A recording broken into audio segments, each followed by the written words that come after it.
John called him a wagon, so screen grab that tweet. I want it on record that John called them a wagon. A freaking wagon. Dude, at that point, it was, I mean, it was that way all game. But in that third quarter, holy wow, they just put their lights out. I mean, it was bad early, but you figured puncher's chance. Philly had come in, hit some buckets. Smart had just gone down. And no, man. Oh my goodness gracious. So I don't know where you guys want to go. The win is so impressive. I wish we could dedicate all of our time to, like, you know, we keep talking about statement win.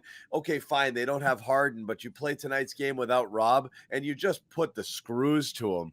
And then Marcus goes out in the first half and you just extend your lead. And it's not even funny. They had a little blip there.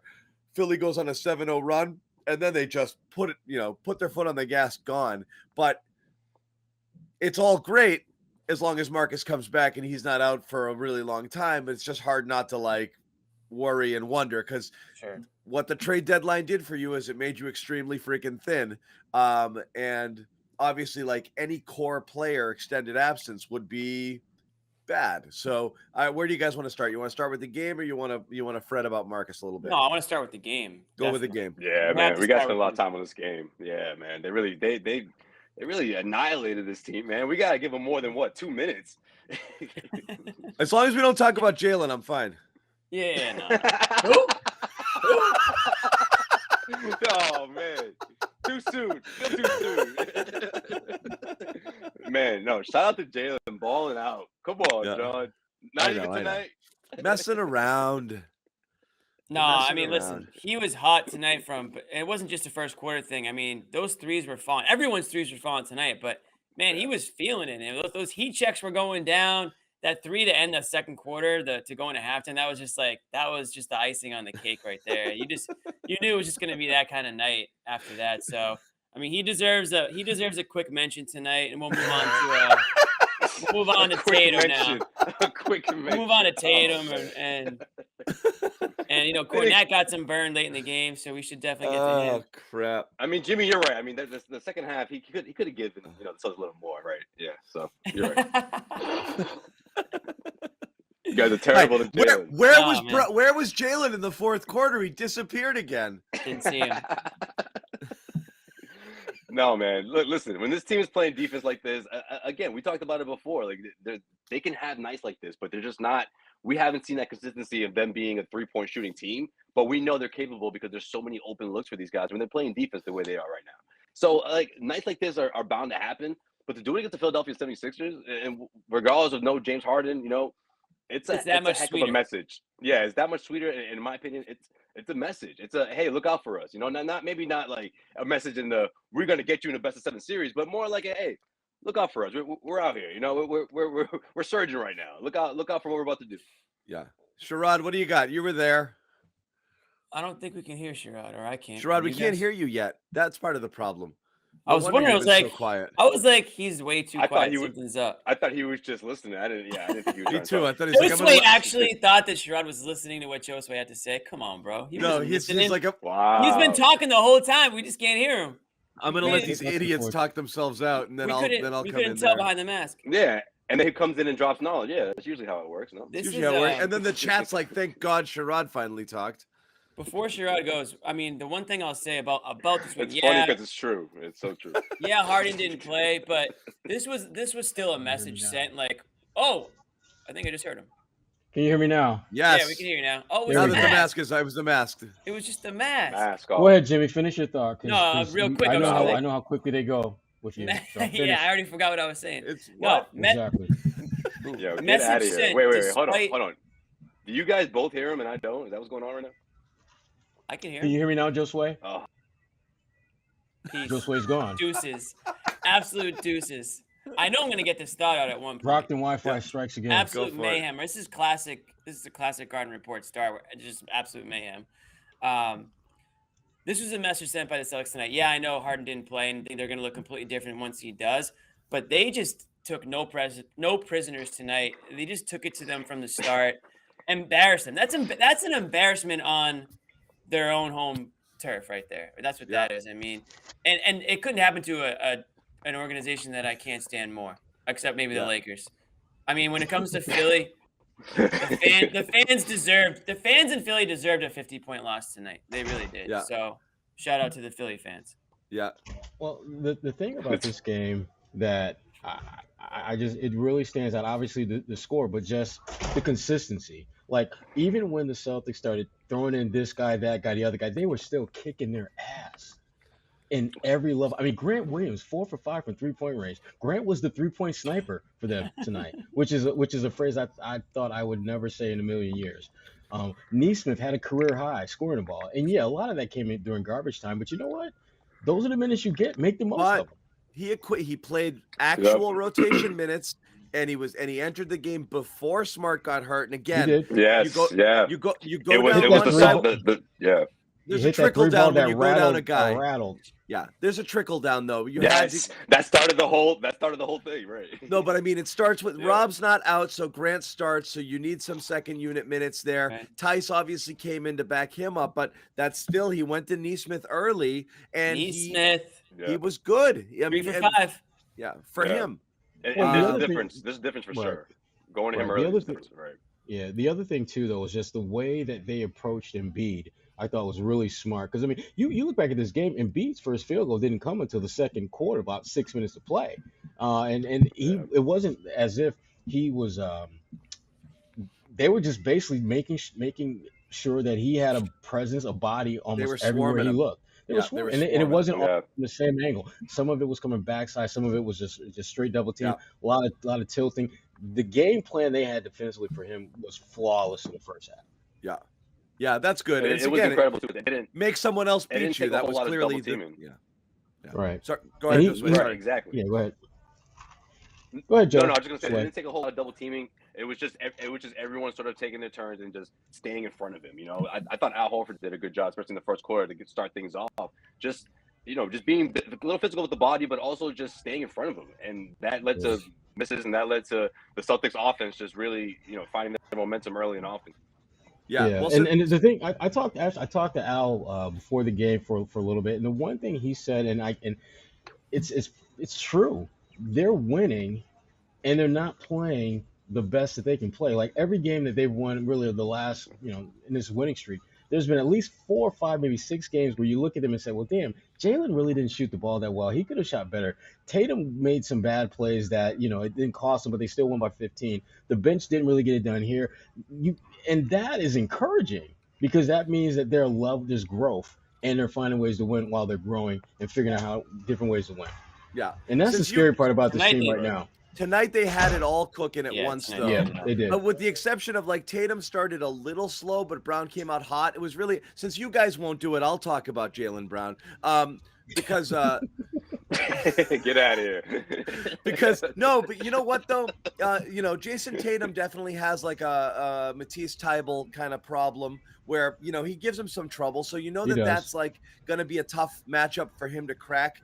It's one great thing about Simmons being gone here because Simmons also actually, I remember JB, put Simmons in a blender, last year when they faced off, but he does a good job on Tatum also. So these guys are tough matchups for Tatum, which means you can't have Brown, who'd come off back-to-back not so great games, couldn't do that tonight. He had to get going, and he did early, and that was the best sign right out of the gate, was he was aggressive, he was hitting his shots, everything looked tighter with him, and he set the tone for them offensively before everything else kind of started happening for the Celtics, and everyone started knocking down threes and that, but Jaylen was huge early in this game, and like I said, super important in a game where Tatum's gonna and Tatum did get it going eventually, but it was a little tough sailing in the early. He picked up the slack though. Yeah. Right. So, that was great. And then, look, man, we do the make-miss league thing all the time. Right. They definitely made it tonight. You knock down this many threes. Right. I think what we need to do is examine this closely and figure out what's the recipe for this to happen again.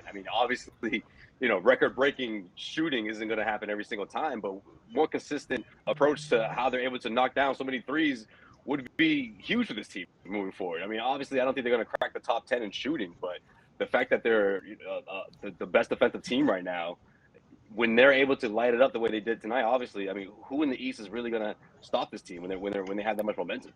Right. And that was it too. That it's like 32, 37, 32, 34. They never took their foot off the gas offensively. They won every single quarter, including the fourth quarter, which was basically straight G League, main, start to finish there. And they still won that. They still won that quarter White flag. handily. Yeah. Peace, Josue. So Jaylen's our Jaylen Brown Phenomenal Player of the Game award winner. The brownie. He gets the brownie. He gets the brownie. So we actually, that's a little inception because we incorporated that award in the show so that we would always talk about him in some way, shape, or form. But tonight he actually won it. So, that's something that we'll have to keep tabs on. We'll have to have Nick. It's almost, instead of the Tommy Award, it's the Brownie Award. The Brownie Award. He played awesome. The Jaylen Brown, we're not going to talk about it award, right? We're not talking about it anymore. But Tatum came up huge later in that game, second quarter, whatnot. Sherrod talked about Grant stepping in nicely, and they actually got some production from their bench guys. What did you guys think of White tonight? We haven't mentioned him yet. I mean, he didn't blow you off the page, but he finished with finished a plus 41. Crazy. Yeah, right. I thought, right? I mean, I was going to say, I thought he stepped it up right after Marcus went down, but it wasn't even stepping it up. It was just more of the same, like he's just been so solid since he got here, Yeah, I mean, he's just playing his game, and he's kind of fitting in really pretty easily. Yeah, he's a real deal. I mean, he gives them exactly what they need. I will say, he being the type of player that isn't going to always fill the box score in the most impressive way. I do think he was helped tremendously by that first game where he did fill up the box score a little bit and knocked down his threes and was kind of all over the place. And everyone was like, all right, because they've been quieter games the next couple, just statistically speaking, but that's not really, everyone will tell you how he's making his impact, isn't really through the traditional stats and the box score numbers. Solid. There wasn't a drop off. You were worried there when Marcus went down that would be a problem. It didn't happen. What I'm surprised by is even with Marcus out, he wasn't the primary ball handler really in many situations at all. Are you surprised at all? In the history of the NBA? Not really. Necessarily. I mean, yeah. Sorry, go ahead, Sherrod. I'll go after. No, I was just going to say, it doesn't surprise me just because they have such a free-flowing style of play that is pretty much whoever gets the rock, you bring it up, unless there's a specific matchup that you want to kind of go at in a half-court set. Like, I thought the only time he really brought the ball was when they wanted to run something in a half-court set, and they needed someone to orchestrate, to be the project manager and organize it. And so I thought that was his role. But for the most part, they recognized that there were so many holes in the Sixers defense that slowing the ball up was a bad idea. It was just a really bad idea. Just attack them, and that's what they did early and often. Yeah, no, I was just going to say, it reminds me of, and I'm sure Bobby will love this, maybe I'll bring it up when he comes in, but it kind of reminded me a little bit of what Hayward used to do, like that last season of him when he was just sort of like, not the facilitator, but just sort of make sure the ball was always moving. That's just his job right now. I feel like that's been what he's designed to do on offense, but also, of course, give you those, whether it's a quick bucket down low or whether it's an open shot from behind the arc. He does a little bit of that. And then, of course, what he means on the defensive end has been huge for this team. But, yeah, I mean, he's just been sort of the guy who makes sure that everything is fluid on offense. And we saw that again against the Sixers tonight. Yeah, sorry, just wait. I mean, Sherrod, I muted you for a second with some background noise out there, but I think I thought I lost you guys. I'm not gonna lie. When I heard him, the background noise stopped, I thought I lost you guys. I gotta ask a question to everybody. Yes. Here. Is this the same team that we saw like in November and December, and that we're just like these are just like a lifeless group of guys? But so like what changed? Like what? It's an attitude adjustment more than anything. Well, we talked about it last time, reps, right? Like the effort is totally different, right? Totally different effort. I think, to answer your question though, I think reps and some shitty L's, to be frank. I mean, like a lot of those losses stacked up obviously as we were covering all of them, and I think you couple that with getting out of your, ridding the bad habits that this team was always doing, especially in the second half, and being able to keep that intensity for 4 quarters straight. I just think they sort of just got it now. They finally found that sweet spot. Yeah, this will all sound like a bunch of go ahead, Sherrod. No, I was just gonna say when I talked to Al this morning about that, I asked him that very question, like, what the hell happened? Like, you guys have been like world leaders the last like couple of weeks. Before that, you kind of get your ass kicked quite a bit. And he was just like, you got to look at the fact that the last couple of weeks was the only time we've had all season where everyone that we were counting on in our regular rotation was healthy. And it's not even so much that you're playing all these guys. It's just, what your role is. You know that you're going to be putting your best 5-man lineup out there night in and night out. And, he said it's hard for people to kind of understand how chemistry changes from one team, from one possession, from one group to the next. And when you find it, though, you know it. And they have that now. And obviously, we talked a little bit about it, but Marcus Smart's situation, it's a nervous one. There's a reason to be. And Bobby, he'll come on here at some point and talk about it. But this was the thing that you worried the most about. That one, part of the machine not being available. How are they going to respond to that? And obviously, the second half, they beat the snot out of the Sixers. But what are you going to do against the Detroit team, which you should beat easily, but not having one of the pieces in your machine, how much is that going to impact how you approach the game, how you play that game? Well, the part of it is like, and again, this is like XO platitudes about like wanting it more and getting it. But like we've talked about this team as a front runner before. But real quick, guys, how long do you guys think it'll take for Bobby to start talking about Peyton Pritchard opportunities? Couple minutes, 3 minutes? We'll see. I hope not. I hope Just not. saying. Look, we've talked about them as front runners in the sense of like, they haven't done well late in games and they're do better with the lead. But another way to look at it is also like just experiencing some sustained success can be a little bit of contagious and you want a little bit more of it. So like even stacking together a couple of wins, like seeing something work, like you start with this switching defense and they're a little bit all over the place in the beginning. And then you're tinkering with lineups and things aren't working. And you're working with Tatum and Brown as primary ball handlers at certain times. And that's not working exactly right. And you're trying on different shoes and different things and see if they fit. And they've been doing that a bit. And it's not to make excuses for it, but like, your coach is like, do this. And you're like, okay. And then you go out there and it doesn't go great. Are you super excited to run out and do it again the next day? Or are you starting to question like, are we doing this right? Is it me? Is it you? Is it him? And so like seeing it work, like just increases buy-in, So like you've done it now a few times in a row and you're like, a formula.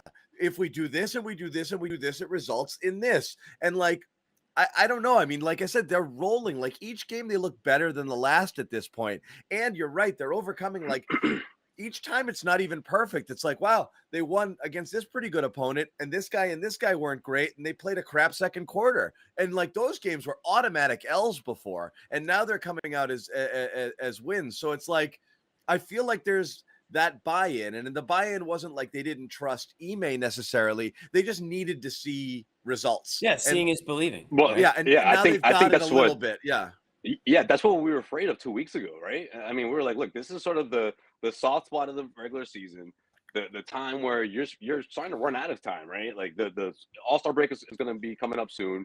You're still in the playing territory in the Eastern Conference. So this was the last 2 weeks, and then all of a sudden they rattle off 9 wins in a row. I mean, that's how everyone buys in. They see the results. Winning is the ultimate. Okay, we see what you've been saying, Coach. It's the ultimate. Everyone's gonna believe you or believe in the system when you rattle off 9 wins in a row, and all of a sudden you're in the sixth spot in the East, and you just cut a game from the Philadelphia 76ers who had a 2-game lead heading into this matchup. Like, man, this thing could really get going. Like, whether we're talking about them cracking, a top 4 seed or just having this momentum overall heading into the postseason. Well, what's crazy is like 2 weeks ago, we weren't even talking about this team as like buyers. We were like, are they going to be sellers? Like, are they Right. contenders? You know what I mean? So it has happened very quickly, and maybe it shouldn't be that big of a surprise because, we did see flashes of these guys playing well, but they just couldn't maintain leads or they couldn't play for a full 48, and now what we're seeing is their defense is leading to offense. And that's the mark of a good team or a team that's actually playing for a full Discipline. start to finish. Exactly. Discipline. Right. If you're not playing strong on the defensive end, then you're letting the other team score on you, get back on defense, and now it's a lot harder for you to get into your sets. If you're trying to run fast break, you can't. The fact you don't have a traditional point guard in those situations where defenses are allowed to get set, that's one of the worst things that can happen. So their defense is leading to them having the advantage on the other end because they're shutting guys down. And when a team starts shooting, 25, 30% from the field, I mean, man, their shoulders start to slouch. They start to play a little bit slower. They start doing those Hail Mary shots that we've even seen the Celtics do at times earlier in the season. And you get into these one-sided, suck the life out of them games like tonight. And it was just a good, you kind of just one of those games where they just put their foot on their throats. It was nice to see that them not let up. Like I think John mentioned, the Sixers went on a little bit of a run. I mean, it's the NBA, like it's gonna happen, but like it never got even close to the point where anyone was worried of a colossal breakdown here.